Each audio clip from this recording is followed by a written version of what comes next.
and thank you for your interest in the analysis of alternative policy directions for the Housing Mitigation LDRs update. The purpose of this presentation is to give a little bit of background on the project and then describe the alternative policy directions that are being proposed for the updates to the Housing Mitigation LDRs. I'm Alex Norton. I'm the project manager for the project. Please feel free to contact me with any questions you have on the project at 733-3959 or email me at anorton@tetonyo.org. You can also look at any of the material presented here or submit any questions or provide comment at engage2017.jacksontetonplan.com. Housing mitigation LDRs are the requirements on developers to provide deed-restricted, affordable workforce housing as part of development to offset the impacts the development has on the shortage of affordable workforce housing in the community. Currently, there's a requirement that 20 to 25%, whether you're in the town or county, of residential units must be deed-restricted affordable workforce housing, and currently non-residential development must provide deed-restricted affordable rental housing for the seasonal workforce that cannot afford market rental units. Housing mitigation is just one tool the community utilizes to meet its workforce housing goals. The reason we're talking about this is because the community has a housing affordability problem. Over the past 30 years, actual home prices have risen dramatically, while the price of a home that's affordable to locals has risen only modestly. While homes were affordable in the late 1980s, median home prices are now 3 to 4 times what would be considered affordable. Over the same period of time, as a result, the percentage of the workforce that lives locally has steadily dropped. The decline in the local workforce matters because a local workforce is an indicator of community character. For over 20 years, we've talked explicitly in this community about wanting to be a community first and a resort second. When your workforce commutes away every night, they stop investing in the community economically and socially. They care less about the community's natural resources, and that cultural memory is lost. If you lose too much of that, you become more of a resort than a community. To address this issue in 2012, the community drew a line in the sand. In the comprehensive plan, the community set a goal that 65% of the workforce live locally. To implement the goal, the community adopted a housing action plan in 2015 that is based on the principle of utilizing all of the tools available to provide housing opportunities affordable to the workforce. There are no silver bullets. Mitigation LDRs are just one of those tools, but they're a very important tool. Since 2007, about a quarter of the workforce housing units provided have been provided through mitigation. That equals about 200 units provided through housing mitigation LDRs since 2007. Before I get into the details of the policy alternatives for the housing mitigation LDRs, I'd like to touch briefly on how we got to this point in the process and how we identified the policy questions that we're going to answer. The Housing Mitigation LDRs update is part of the Engage 2017 public engagement effort. The Engage 2017 process establishes 4 phases with benchmarks at each phase. The purpose of these benchmarks is to make commitments throughout the process so that by the end, only the details are left, with the hope being that this will provide a more efficient process, a better product, and a more engaged public. The problem identification phase of the project was completed in July. The first step of that phase was to identify issues. Issues were identified in May by the public, content consultants, and staff. The second step in problem identification was identifying policy questions.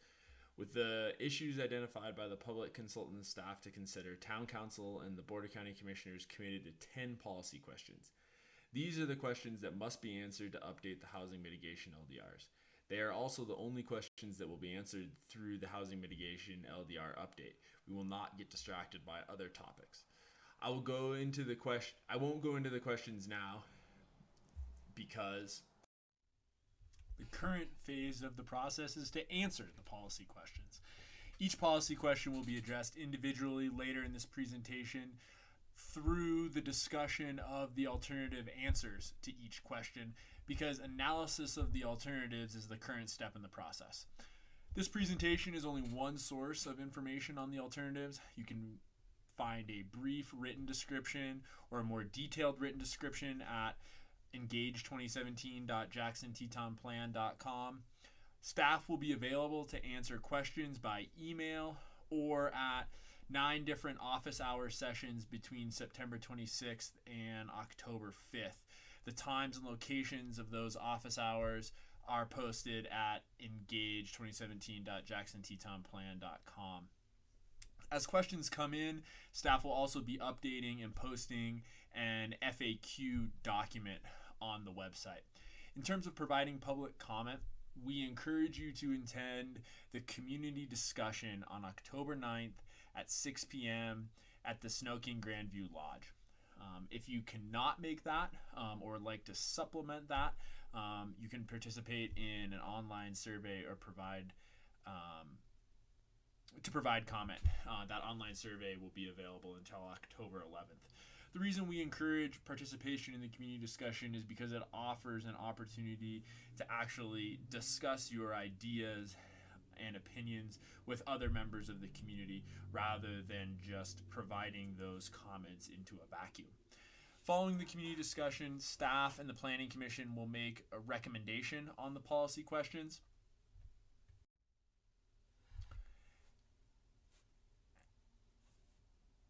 Beginning on October 30th, the Town Council and Board of County Commissioners will consider the public comment, the staff recommendation, and the Planning Commission recommendations in order to develop a preliminary policy direction on each of the policy questions. That preliminary direction will be published on November 3rd, and then on November 13th, the Town Council and Board of County Commissioners will finalize their policy direction on each of the questions. From that policy direction, staff will draft updates to the housing mitigation LDRs, which will then be considered for adoption through a public process in the spring.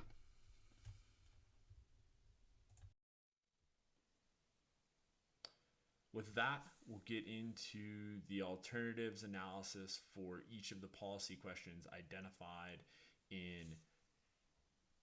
for the project.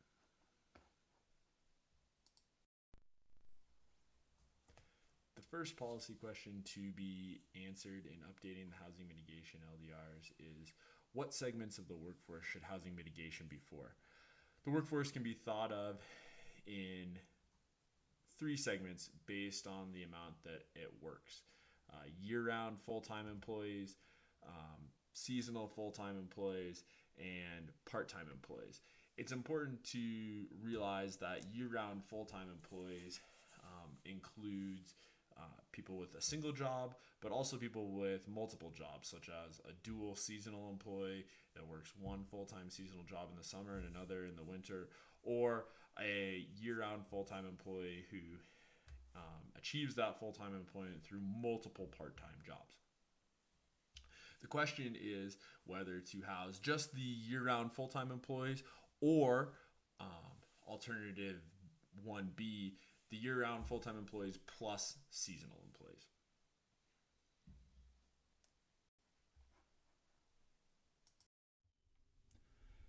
The second question to consider in updating the housing mitigation LDRs is, what portion of the workforce generated by development should be housed through mitigation? This question really has 3 considerations that play into the alternatives. The first consideration is the purchasing power of the workforce. The workforce is often discussed by income around median income. Median income is is defined as the point at which 50% of the households make less and 50% of households make more. Generally speaking, the market doesn't start providing affordable housing until a household makes about 200% of median income, meaning that households making less than 200% of median income cannot afford market housing. So the first piece of this consideration is whether the mitigation requirements should look at the entire workforce that cannot afford market housing, or whether the mitigation requirement should only look at sort of the lowest earning portion of the workforce, whatever percentage of the workforce that may be. For example, if you wanted to look at the lowest earning 75% of the workforce, that would equate to roughly households making less than 120% of median income. That consideration is balanced by the consideration of the effects of incentives versus requirements, or carrots versus sticks, as it's often referred to. And this is the idea that as mitigation increases, the cost of development increases, and therefore the actual amount of development goes down. And so by creating a barrier to development, less restricted housing might actually get built at maximum mitigation than would get built at a lower level of mitigation. At the same time, if there's no mitigation requirements, there may be more development, but you're not going to have that guarantee of restricted affordable housing. And so in balancing those first two considerations, the third piece of the consideration is the faith in incentives, fundings, and the market to provide workforce housing for those households in need of housing that are generated by new development. Mitigation can be used to provide housing for the workforce in new development, as can production and preservation through funding sources, allowances through zoning, and incentives.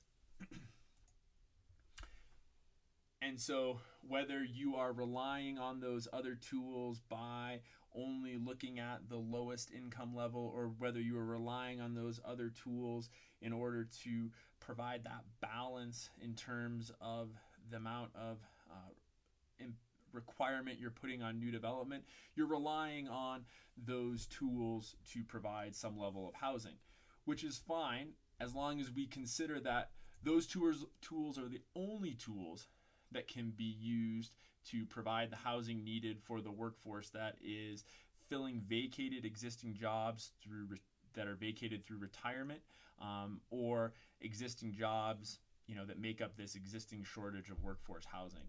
And so the concern is that if those tools are not adequate to provide the needed housing, you end up with a portion of the workforce generated by new development that isn't housed. Housing opportunities are not provided if that mitigation requirement is too low. So with that said, the first alternative is essentially sort of the thinking about the maximum mitigation requirement, housing all of those workforce households that cannot afford housing. Alternative B is to look at only those houses with the greatest need for subsidy at whatever level that is. And the third alternative is to sort of start with either A or B, and then reduce the requirement further in order to account for that idea of not wanting to put up barriers to some of the types of development that the community actually desires.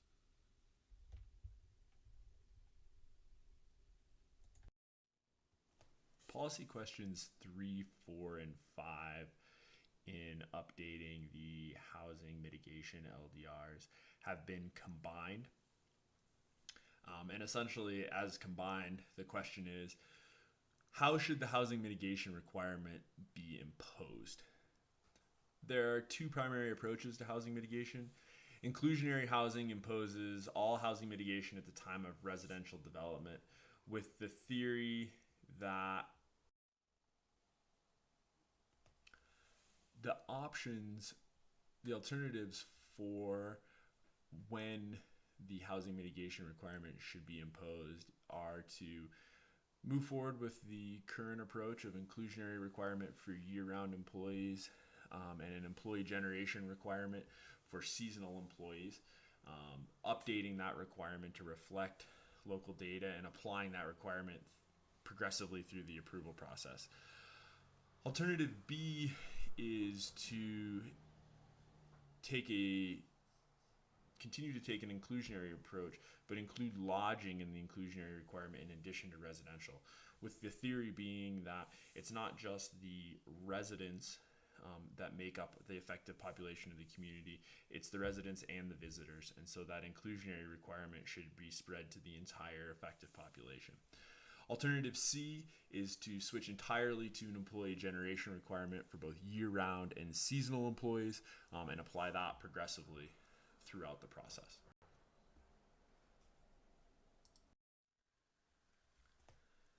The sixth policy question to be answered to update the housing mitigation LDRs is, what type of housing should be provided through housing mitigation requirements?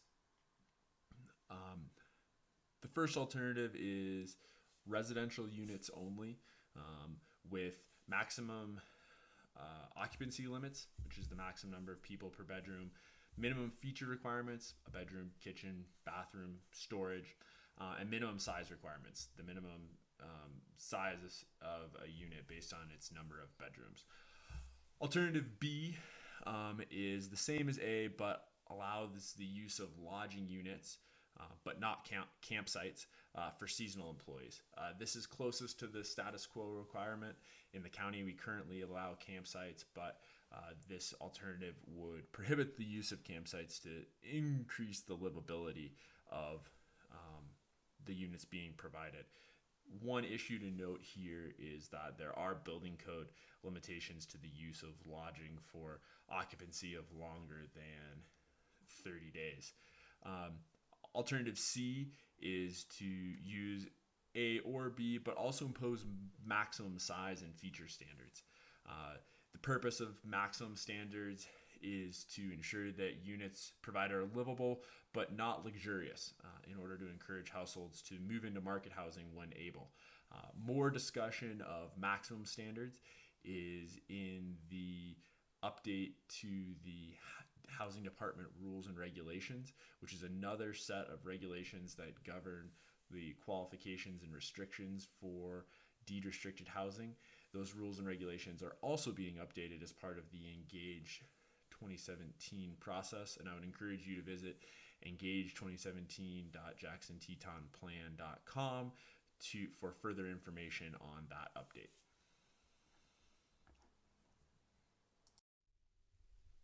The seventh policy question with regard to updating the housing mitigation LDRs is, what methods for providing required housing mitigation will be allowed and preferred? There are really two considerations when it comes to method of housing provision. The first is location, on-site versus on-site or off-site, with the on-site issue really being about whether or not the required housing is integrated into market housing projects, and whether or not that is a priority. The second consideration is production, whether new units are being produced, whether existing units are being restricted, or whether a fee or land is being dedicated to the government for the government to then partner to get units built ultimately. The alternatives look at whether to A, prioritize location, really focus on that idea of integration. B, prioritize new units, really focus on that idea of getting new units on the ground, and leaving restriction of existing units to other tools. While alternative C is saying, both of those things are important in some combination. This alternative C is the closest to what we do now, sort of going through the different combinations and making those prioritizations. The real key to A, B, and C, that is an enhancement of our current regulations, is the idea of introducing clear standards for stepping from the first priority to the second to the third, etc. Alternative D would be to just define all of the allowed methods discussed in the other alternatives, but not create any of that preference.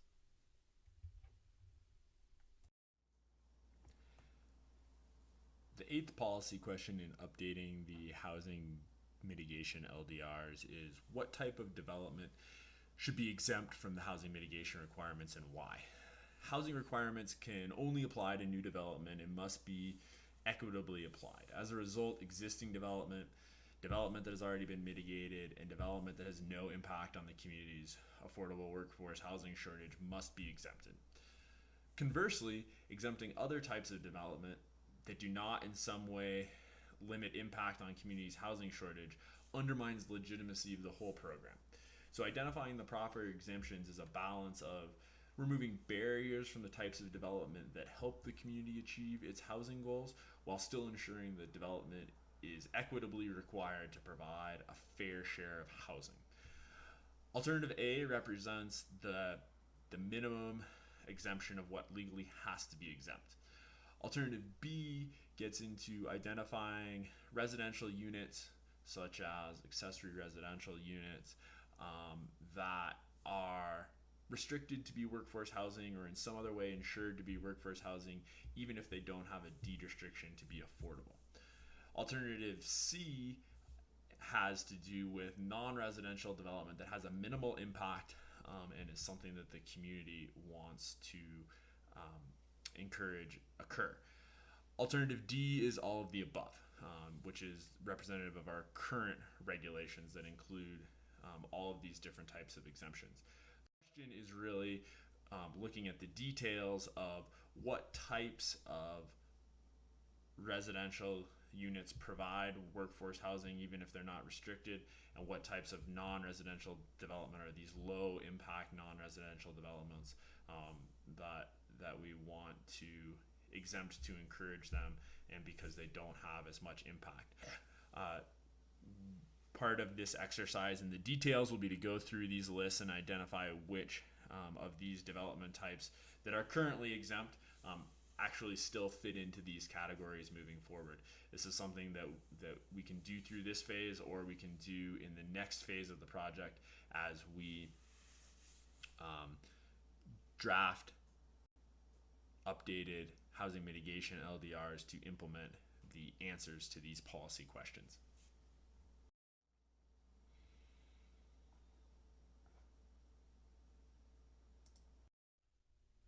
The ninth policy question to consider in updating the housing mitigation LDRs is what type of relief from the housing mitigation requirement should be allowed. Housing requirements must be equitably and proportionately applied to all development in order to be legal.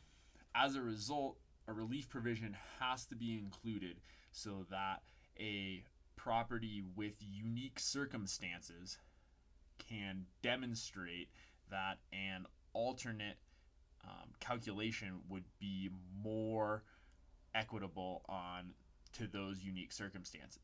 The balance that has to be achieved is that while truly unique situations require relief, inconsistent application of the requirements where there aren't unique situations undermines the program. As a result, alternative A is a structured independent calculation. This is the idea that the same equation would be used to calculate the general requirement and the requirement for the unique circumstances. All that would change is that the unique inputs in the case of the unique circumstances would be plugged into the equation, which would change the output. This is basically the status quo approach in the county. The town has a more flexible independent calculation provision,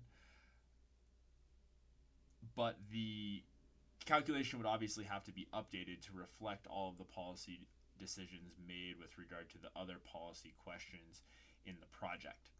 Alternative B represents the addition of the hardship finding, which is at the basis of the variance provision that applies throughout the land development regulations. This provides more flexibility, but it also provides more discretion, and the potential drawback is the abuse of the variance hardship finding, resulting in a cumulative undermining of the program. The 10th policy question to consider in updating the housing mitigation LDRs is, how should the updated mitigation requirements be applied to approved but not yet built development? There's a legal limit to the requirements that can be placed on developments that have already provided required housing, already exist, or already have been approved. Within those limits, there are equity and equality considerations of how new requirements should apply to projects that are approved but not yet built. For the owners and developers of those projects, there's an expectation that the approval will continue to apply in the future. For neighbors, there's an expectation that as the rules are updated through the years, they will be applied to everyone in the community without holes in that application. The first alternative is the status quo, which is that requirements applicable at the time of a project's first approval apply until the project is complete or expires.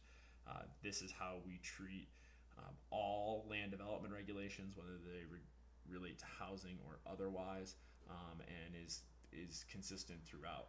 An alternative would be to provide a provision specific to the housing requirements that if the calculation of the requirement is older than 7 years or a substantial amendment is being proposed to the approval, that the housing mitigation requirement would be recalculated. In some instances, this would be very obvious. Very old master plan approvals and those sorts of things. In other instances, it wouldn't apply because a project has continued to work through or has in some other way vested its rights. Essentially, this will allow the community to have the conversation. It would be a foot in the door, but it would still be a case-by-case review as to whether or not the housing mitigation could be legally changed on an already approved project.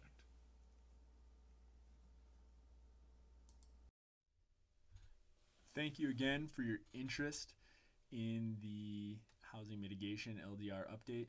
Your comments and analysis will be considered by the town and the county in shaping the updated housing mitigation LDRs. The policy direction from these alternatives will be available by mid-November and will be turned into updated housing mitigation requirements by May 2018. Please stay involved by coming to the community discussion October 9th, 6 p.m. at the Snow King Grandview Lodge, and by visiting engage2017.jacksontetonplan.com.